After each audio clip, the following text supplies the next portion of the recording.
Hi, I'm Ayasha Thomason, And I'm Heather Stallings. and today we're going to talk about the differences between palliative care, hospice care, comfort care, and end-of-life care.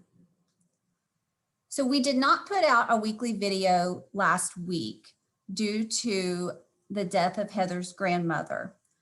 And Heather, all of us at ICP are really sorry for the loss of your grandmother. And so we thought it would be a good idea today for us to discuss some of these different topics, such as palliative care, hospice, end-of-life care. So Heather, how are you doing? I'm doing really well, all things considered. So Heather, tell me about the care that she received.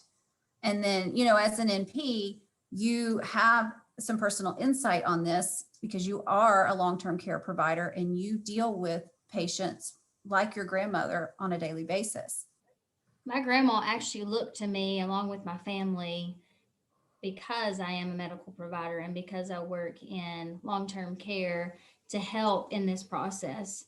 And while my grandma was still awake and alert, she told us she wanted to fight. She was not ready to go, and that she didn't want me to leave her side and wanted me to help make these decisions. And so that's what I did, and that's what our family did.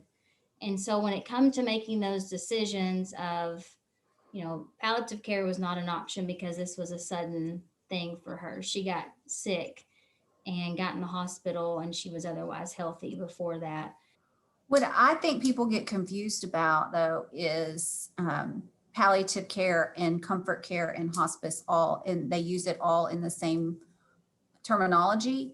And it's really not. Like palliative care, I don't think is ever done early enough.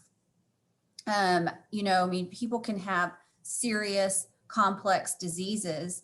And as we know, we see them, there are long-term care patients. They live for years and years with these serious conditions. Mm-hmm. Palliative care is something that you can start very early on. And it doesn't necessarily mean you're cutting off all life-saving measures. Right. Everybody thinks if you mention that word, oh, it's done. Like we're just giving up. Hospice are patients that are not seeking a cure for their illness. Their goal is to manage pain and improve their comfort and quality of life until the end of life. Mm-hmm. But there are people who actually get put on hospice care and then wind up coming out of it and living. And so even though hospice care is more of that end of life care, it still doesn't mean that it's over.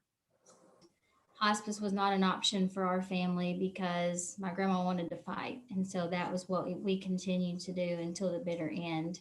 And so we did comfort care in order to fight and continue to treat for her, but also provide that comfort she needed so she was not suffering. Thank you, Heather, for sharing your story with us. All of our thoughts and prayers are with you and your family right now. We love you.